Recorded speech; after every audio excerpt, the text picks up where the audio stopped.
Hey guys, welcome back to another episode of #winning. In today's episode, I want to share with you how I deal with setbacks and challenges. And I'm hoping that what I share with you here can be very useful for you in your life and your business. And I'm going to share a lot of stories and a framework that I've used to, I think, allow me to move through a lot of challenges with definitely more grace in the last couple of years compared to like 10 or 15 years ago. So let's dive in. Just in case you don't know me, my name is Yuri Elkaim, CEO and founder of Healthpreneur. We help health professionals scale their businesses online without the grind. Okay, so with that said, let's dive into this. So when I look at a setback or challenge, I have a 3-step framework that I pretty much evaluate the situation under. So if you imagine a triangle, and the 3 sides of the triangle are basically the 3 steps that I'm gonna walk you through. So step number 1 is accept. You accept the situation for what it is. Now, it doesn't mean that you accept it and kind of like lay over and play dead, like there's nothing I can do about it, but you accept the situation as if you accept it's raining outside. You're not going to change the fact that it's raining outside. It's raining. Accept it, right? That's the first thing. Second thing is assess, which is assess the options. So if we look at it's raining outside, what are the options I have? I can stay inside. I can use an umbrella, stuff like that, right? Basic stuff. And then the third thing is act. So based on the options that we have, how can we take action in a forward direction? We accept, we assess, and then we act. Now, I think where a lot of people get stuck is they stay in the assess mode forever. So they accept the situation for what it is, and then they assess. And this is called paralysis or analysis paralysis. What if this doesn't work? What if? And then they never take action, and then they're the exact same situation they were, into the future. So the most important piece, they're all very important, but nothing ever improves without action. And I think with setbacks and challenges, it's very, very important to acknowledge that there's going to be a lot of uncertainty and fear and anxiety because this is a situation that is not necessarily comfortable. So I'm going to share 4 perspectives within that framework. So I've shared the 3-step framework with you. If you want to write that down, hopefully it's helpful for you. I'm going to share 4 perspectives that have allowed me now to kind of take that and move through various challenges in my life. So number 1 is, what's the lesson I'm meant to learn here? Because the thing is, you'll continue, what I've realized is you'll continue dealing with the same problem, challenge, setback until you've learned the lesson it's meant to teach you. So for many years, I was living with, under poverty line income. So I was quote unquote poor until I learned the lesson that poverty was meant to teach me. And, in the context of business, for instance, that meant I have to learn some skills. I got to skill up to become more effective at communicating, at influencing people, etc. So that's just one example. I had to be more effective and skilled at managing money. I couldn't just blow it and I couldn't spend money I didn't have, right? So basic things like that. So what's the lesson I'm meant to learn here? When I was 17 years old, I lost all of my hair to an autoimmune condition. Now, at first I was like, what the F? What's going on here? But it was also the best that happened for me because when I really started to evaluate that situation, and I don't know if I use the exact words, what's the lesson here? The reality was that the lesson I learned from that situation is that, dude, you got to take care of your health, right? Nothing else matters more than that, because I hadn't really acknowledged the fact that my body was a toxic wasteland for 16 years of my life. Dozens upon dozens of vaccinations, lived on antibiotics multiple times throughout my childhood, stomach issues, all sorts of shit. I was exhausted all the time, right? And those are not normal things to experience. And I didn't know any better. And so my body's like, hey dude, guess what? You don't need this hair anymore. It's out of here, because it just went haywire. So that was a real good kick in the ass to me, a reminder to me to say, what's the lesson here? Oh, maybe I should look after my health. Okay, well, what does that look like, right? So I accept the fact that, okay, maybe I got to take care of this. Okay, what are the options? I assess, what are the options? And again, I'm 17 years old. So at the time, it was like going from one doctor to another, one specialist to another, no solutions, blah, blah, blah. So in that assessment phase, there was a lot of figuring things out. And, we did, whatever, lotions and Chinese medicine, herbal teas, all sorts of stuff. So we had taken action, but nothing really made a difference. But the key there was that we assessed the options, we took action in forward motion, and I didn't just sit there and be like, oh, there's nothing I can do about it. So anyways, I'm not going to share the whole story. If you see my other stuff, you kind of know the video or you know how that kind of plays out. So that was an example of what's the lesson I'm meant to learn here is number 1 for me is take care of my health. And even to this day, the most important thing in my life is not my family. It's not my business. It's my health. Because if I'm dead, none of that other stuff matters. So then it's okay, well, am I acting in congruence with that? If I don't work out, if I eat donuts every day, then it's not the most important thing, because I'm not living in congruence with that thing that I've said is my highest value. So anyways, so that's the first thing, is dealing with setbacks and challenges. Again, looking at this is, what's the lesson that you are meant to learn from this specific setback or challenge?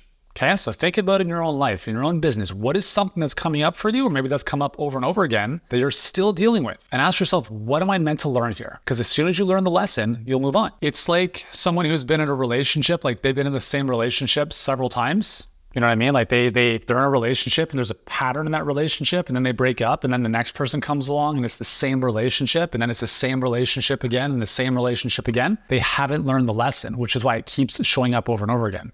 Got it? Okay. Second thing is pressure is a privilege. Pressure can break some people, and it turns other people into friggin' diamonds. And I really believe that that's a choice. I think certain people are able to handle pressure more easily than others. And I don't know if it's more easily is the right word. And honestly, I don't even think it's like a constitutional thing. I don't think like, you have the DNA to deal with it. It's just something you learn and get better with over time. I think in my experience, you evolve as you grow, right? And you're able to handle more pressure, just like you're able to lift more weight if you strengthen your body over time. A couple stories with you, and then I'll share a really important perspective I've had around this. When I started my business in 2005, 2006 online, for the first 3 years, I tried to do everything myself. I got no coaching. I had no direction. I had nothing. But the other thing too is I actually subconsciously wanted to stay small. And the reason for that, so I didn't incorporate. I was a sole proprietor. Plus I only made like $6,000. So what's the point of incorporating? And part of that was this like real weird thought I had was like, hold on, if I grow too big, I'm going to have more problems. I'm going to have to pay more in taxes, etc. So what I did is I actually sabotaged my own growth by staying small. So I didn't have to pay HST, which is a stupid sales tax in Ontario. And then I wouldn't have to pay as much tax. And so I didn't even like look at pressure as a privilege. At that point, I'm like, I don't want any pressure. I don't even want it at all. Fast forward, 8 years later, coming out with my first book, The All Day Energy Diet, which became a #2 New York Times bestseller. I invested $300,000 to run that launch. And the distribution company we're working with I had to pay them $300,000, and it was due on a Friday. It was due on a Monday, and it was like the Monday before the book actually released. Now, I didn't have $300,000, and we had been testing a bunch of stuff for like 9 months throughout that year leading up to this launch. And we were like, oh man, this is gonna crush. We know it. But I still had to come up with $300,000 extra than I had at the time. So I reached out to, one or two friends, and I said, hey man, like, would you be willing to front some of the cash for this, and I'll pay you back with an interest rate? And one person stepped up and said, yes, I'll give you the $150, no problem. And I was like, cool. So I have to come up with the other $150. I could figure it out. Now, on the Friday before the Monday, okay,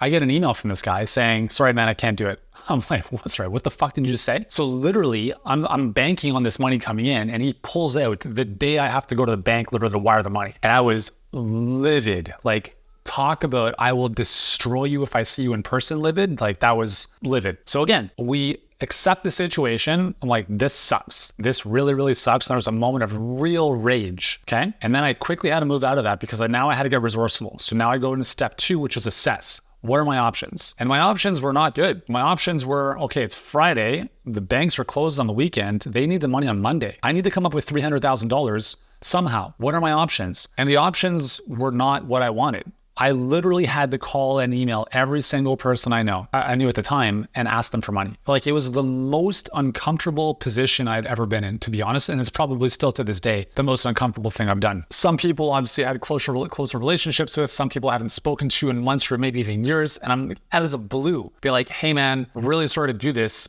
Can you lend me $200,000 or $150 or whatever the sum of money was? Like, it was crazy. I was like campaigning for an election that wasn't an election. And it was very, very uncomfortable. Now, 2 people stepped up and lent me the money, and I'm still eternally grateful to them. The thing that I'm most proud of is not the fact that book became a #2 New York Times bestseller, but the fact was they lent me the money on a Friday. I was able to pay them back 7 days later, because I knew that was the most important thing for me, was my reputation and my word. I said, listen, I need the money. I need to get it to these guys by Monday morning. I know it sucks. Like, obviously, I appreciate you going out of your way to do this.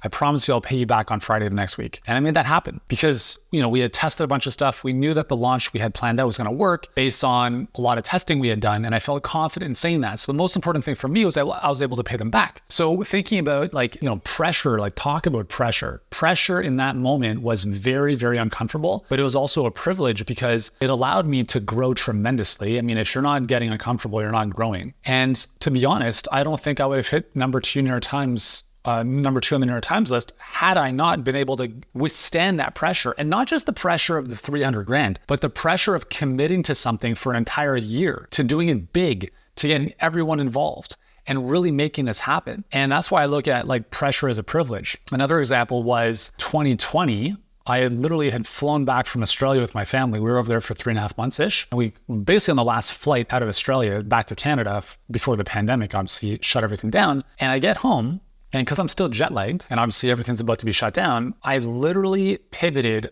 our entire business's messaging in the space of 9 hours. I got out of bed at whatever it was, 1 or 2 in the morning, and I just started cranking away. I just started going and going and going, rewriting all of our copy, our ads, everything, our webinar, the whole bit. All of it had to change instantaneously because now the world had changed dramatically. It was no longer about opportunity. It was about preservation. It was like, clinics are closed down, gyms are closed down. The messaging had to change. And we pivoted all of that literally in the space of 9 hours. Again, pressure is a privilege. Because of that, and because of the fact that we had been positioned for years, even up until that point, of helping health professionals grow their businesses online.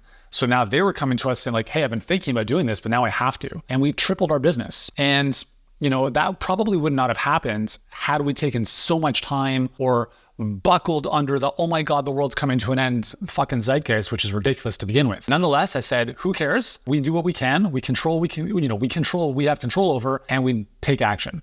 Okay, so I accepted the situation. The world's about to shut down. I assessed my options. I said, there's only one option, is we adjust our messaging to speak to the zeitgeist of the moment. We tap into what people are, experiencing, the fear, etc., and we provide a solution that today, at that time, is going to be the most appropriate solution messaging-wise for them. So again, pressure can be an amazing advantage if you use it as opposed to laying in bed hiding under your blanket. So the question, it's not even a question, it's kind of a statement that I like to repeat to myself now is like, how cool is it that I'm in a position, I'm at a point in my life and in my journey where I'm able to even deal with this problem? Just think of it like it's just reframing as opposed to, oh my God, what am I gonna do? Shut up and reframe your internal dialogue. How cool is it? Like, how grateful am I to be in a position to even deal with this magnitude of a problem? As your business grows, right, as the saying goes, more money, more problems. It's pretty much the truth, right? The more money you make, the more problems you're going to have. It's not because of the money necessarily. It's because of the growth that you've had. If you make little to no money in your business, you have no problems other than the fact that you have no money. If you grow to $100 million, you're going to have significantly greater problems and a lot of people issues and a lot of, stuff that you never even thought you were going to have to deal with when you're making $100. Okay. But again, are you going to shy away from that? Not to say that you have to grow a $100 million business, but are you going to shy away from those problems? Or are you going to look at it as a privilege to grow through, to grow into? And if you're a growth-oriented entrepreneur, which I think every entrepreneur is, and if you're not growth-oriented, to be honest, I'm going to question your entrepreneurial spirit in the first place. Entrepreneurs make things out of thin air. Entrepreneurs take risk when others don't, right? If you're not willing to do that, you're not an entrepreneur. That's just the way I see this. So pressure is a privilege, right? And how lucky are you to be at a point in your journey to be able to even have this problem? Cool? So that's the second reframe. So the first thing we talked about is what's the lesson I need to learn here? Second is pressure is a privilege. Third, and this is a mantra that has served me very, very well over the years, is everything is always working out for me. The universe has my back. Always. This is something that's just like ingrained in my brain, right? Everything's always working out for me. The universe has my back. So as I've talked about before, I'm a very spiritual person, but I'm not religious, right? And I have a very pragmatic side to me as well. But over the years, I've realized like the stuff we can't see is infinitely more powerful than the stuff that we can see and measure. So there's an element of faith here, and faith of, there's some greater power out there looking out for us. Now, I don't care if you believe in God or not, or whatever I'm talking about. But for me, this has helped me because the way I see this is, and I'll just get meta here for a second, if we're all from the one source, okay? So let's just say that we're a droplet of water from an infinite ocean. All of us. Then number one, we're all connected. And if we are from the one source that is all knowing, all powerful, all present, and that one source always wants the best for us because we are created in his or her likeness, then why would we not be supported? If you have a child, right, do you think that child would feel supported by their parents? Like their parents are looking out for them? Most likely, right? So that's the way I frame this, to say, okay, well, if I'm one with the universe or the higher power, then why would I be here if that higher power didn't want the best for me? And that best for me doesn't mean there's no struggles and challenges. Like, yeah, there are for sure. It's part of my growth. It's part of our journey. But I'm still relying on this. Everything is working out for me. All of this is happening for me. The universe has my back. So I'll give you an example. So in, I don't even know what the year was, 2015, 2016, somewhere around there, we were looking to move houses. So we're in a small town outside the city. We're looking to move back into the city, and we found this beautiful house, and we put an offer on, and it was accepted. So now the challenge was, at the time, my company was actually located in Barbados. Problem was that the Canadian banking system would not recognize any money coming from Barbados. And just so you know, like I was selling cocaine and stuff, so it was obviously a little bit sketchy. Not, right? It was like we just had our business set up in Barbados for various reasons. Anyways, everything was legit, and we were banking in Barbados with the largest Canadian bank, okay? So here we are, we have to come up with this money for down payments. And I'm thinking, okay, I'm just gonna transfer the funds from our account in Barbados back to Canada. No big deal. Until the bank is like, sorry, we're not going to recognize that money. And I'm like, what the fuck are you saying? This is ridiculous. Again, I got really pissed for a moment. So that was what it was. I accepted the situation for what it was because I'm not going to change the banking system. So then I assessed my options. Okay, what are my options? Well, I could, whatever. I tried to do some stuff. I can't even remember what I did. And then I took action. So I'm not even sure, to be honest, what the action was other than the stuff that I was kind of doing to grow my business. But here's the cool part is sometimes this is where the universe kind of just gives you a little lift. Out of the blue one day, I go to my mailbox and I see an envelope from Hay House, which was my publisher on that first book. And I open it up,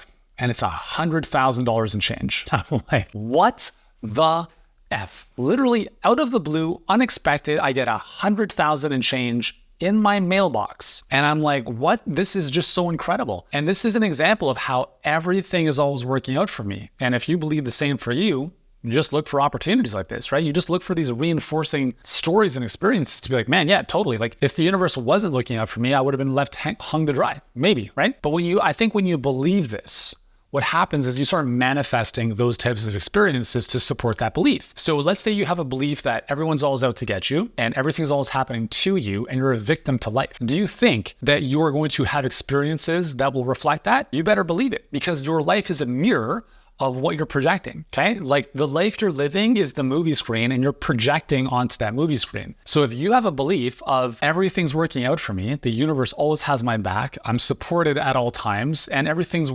happening for me, not to me, you will experience life in such a way. And this is an example that's really, I'd say like out of these 4 things I'm sharing with you, this one core belief has probably served me the most, because there are moments when you're like, I don't know what to do. And if you're a control freak like I am, that's a very uncomfortable position to be in. And at some level, you just have to release control. But like, listen, I'm leaving it in your hands there somewhere. I have faith that you will serve and protect me and you got my back, whatever, and everything's going to work out. And having that faith, I'm telling you, there is nothing I go through anymore, at least currently, that doesn't, I'm not fazed by anything. Like 10 years ago, I could still feel the knots and the butterflies and the anxiety in my stomach. Right now, anything happens. I mean, not anything, okay? Like, don't start throwing nuclear missiles at me, but I'm saying like anything that has happened in my life, I'd say over the past 5 years, specifically, I've been able to handle with so much grace and composure. I don't stress, I don't freak out when, stuff happens in the business, a Facebook ad account gets shut down or whatever it is. It's all good. We're going to figure it out, okay? Because the universe has my back. It's always going to work out for us. And if it's not this, it's something better. So that's the third, in this case, belief that has really supported me. And the 4th thing that's helped me navigate setbacks and challenges, and I really want you to get this one, okay? Because this one, still a lot of people don't understand, is in an uncertain world, I am my guarantee. In an uncertain world, you are your guarantee. How I show up is the only thing that matters, right? That's it. And that's all that matters. Because a lot of people are looking for guarantees and certainty when you can't really offer that. I mean, I can't tell you how much, listen, if you're in a coaching business, if you have a coaching business or really anything, to be honest, all of your prospective customers or clients are asking, how do I know this is going to work for me? It's the wrong question, right? The question I'm asking you is, how do I know you're going to do the work? How do I know you're going to actually do it? Because quite honestly, that very question is shocking. How do I know this is going to work for me? Tells me everything I need to know about you. You're not the type of person who's going to do whatever it needs to get done to make it happen. Yeah, well, no, I am. No, you're not. Like, I understand, like in my context, like if I just started my business yesterday and I had no track record, sure, you can question that. But if I've been in business for 18 years, I built and sold a multiple 7-figure business. I'm a New York Times bestselling author, helped 500,000 people to better health, built Healthpreneur from 0 to 8 figures, helped 1,300 health practitioners grow their businesses to more than $217 million. What don't you think is going to work for you? Like, do you not think I understand what I'm doing? Oh, but my situation is different. No, the only thing that's different is you don't believe in yourself. That's it. And again, you working with us transforms your life and your business. But you not working with us has zero impact on our business and life. I don't care. I'd love to serve you, but if you don't believe you can actually do this, trust me, we have a lineup of people who are ready to get started. Ciao. I share that with you because a lot of entrepreneurs, I'm not going to even call them entrepreneurs, I'll call them technicians who have a job that they call a business, is they're looking for this level of certainty in life. And in everything they do, I need to know the ROI on this. Really? Well, when you went to school and dropped 100 grand, what was the guarantee there? A piece of paper on the wall and good luck for the rest of your life? Yet you did it anyways, right? In school, you go to a class or whatever, and you've got 100 people in there. Does everyone get the same grade? No. How's that possible? Same professor, same material, but everyone doesn't get the same grades? This must be a scam. No, it's not. You just don't have what it takes to get an A+. Fucking deal with it and get better. So this is where I'm going to kind of like drive some hard-hitting coaching into your brain. If you're not the type of person who believes in yourself, well, guess what? You're always going to be pulled down and stopped and slowed and paralyzed by setbacks and challenges. Because in order to move through those, remember we talked about accept, assess, act? This is where people get stuck in the analysis paralysis forever. Yeah, but what if it doesn't? Shut the fuck up and just take action. Because the only thing that's guaranteed is if you don't take action, you stay stuck where you currently are. Yeah, change is hard, but guess what's harder? Staying exactly where you are right now. But I really want to change. No, you don't. No, you don't. Because if you did, you would do it. But I need to know if this is going to work out for sure. Well, too bad. I can't tell you that because I don't know how you're going to show up, right? I know that this process works. I know that this path works, but I don't know how you're going to show up. We're about to enter a jungle. Okay, let's use an example. And I have this roadmap that I've walked through the jungle 1,000 times with. And you're standing at the entrance. And I'm like, here's the roadmap to get through the jungle. And you're thinking, well, how do I know this roadmap is not full of shit? How do I know this is not going to lead me off a cliff? That's how people think. A lot of people think like this. Again, here are all my reviews of all the people I've walked through the jungle. It's the very same map. What don't you believe? How much mistrust do you have in this world of people in general that you don't think this roadmap's legit? Well, what if it doesn't work out for me because my situation is a bit unique? Really? Do you have 2 legs? Do you have 2 eyes? Yeah, good. Fucking watch where you're going and that's it. There's no difference, okay? The fundamentals are the fundamentals. So I'm sharing this with you because a little bit of tough love here because this is, I think, one of the single biggest things that holds people back from dealing with anything. They stay stuck in their situation and they're not even willing to challenge the setback, to overcome the setback because they're looking for certainty. They're looking at this bridge and they're like, is it going to hold? I have to walk across this canyon. Is the bridge going to hold? I'm like, the bridge is held. It's fine. Don't worry. You're not going to fall. They're like, oh, I don't know. That bridge doesn't look too safe. I'm like, great. Well, you stay on this side and just stop talking about what you want because everything you want's on that side. Can we walk across together? No. Well, what do you want me to do about that? Right? So anyways, in my experience, in my life, in my journey, basically there's 2 things that I have used for myself. Okay. So in an uncertain world where maybe I haven't done something before, I have a cue card right here in front of my computer. And I don't know if you can see that, but it says, what would the $100 million CEO version of myself do in this situation? And I have that literally right here in front of my computer at all times. So when I'm faced with a challenge, I project myself into the future and I look back and I'm saying, okay, Yuri, in the future, you've done this, you've been there 1,000 times. What advice do you give to me? Okay, so that's an interesting perspective of kind of like getting outside your own head and thinking from another way of looking at this, just in case you don't want to build a $100 million business, is how would my higher self advise me in this situation? So I'll give you an example of how you could use this in a conversation with a prospect. Prospect's like, I really want to do this, but there's a part of me that's scared. Cool. What does the part of you that knows that this is the right decision, the part of you that's already where you want to be, what does that part of you, that version of you, tells the part of you or the version of you right now that's scared. And that's a really powerful exercise to walk with a prospect through, because now it's like, well, this person's confident and says, just do it anyways, you'll figure it out. And then the scared version is like, well, what if it doesn't work? What if it doesn't work? It's a really good exercise to do for yourself. It's like, well, the higher version of you is always all-knowing. It's coming from a place of love and support. And then there's the physical, egotistical human you, which is scared shitless. And if that's the one that's going to drive your life, have fun. But at the same time, that's your lower self. Your higher self is the one that's like, hey man, you're gonna be fine. It's all good. You're gonna grow through this, okay? There's no way around it. You have to go through it to get to it. You'll be fine. I'm on the other side here. Everything's looking good. We're good, okay? So you can use these questions like, what would the higher version of myself advise me to do in this situation? Or what would the X number of dollars CEO version of myself in the future tell me about what to do here? Or if that's not helpful, you can pick someone that you look up to. Like, what would Oprah Winfrey do in this situation, right? If you can't picture yourself in that future state, think of someone who's already been there or done that. Ask like, what would they do in this situation? And then act from that perspective, because that's going to give you a sense of certainty about what it takes to become that person. Because to have the results you want, you have to become the type of person who does those things. It's not, I'll have $1 million or 100 million or whatever it is, and then I'll become that person. It's, I am that person now. How does that person behave? How does that person think? And that's where it starts. It's not, oh, I'll think like that when things are a bit easier. No, like you have it backwards.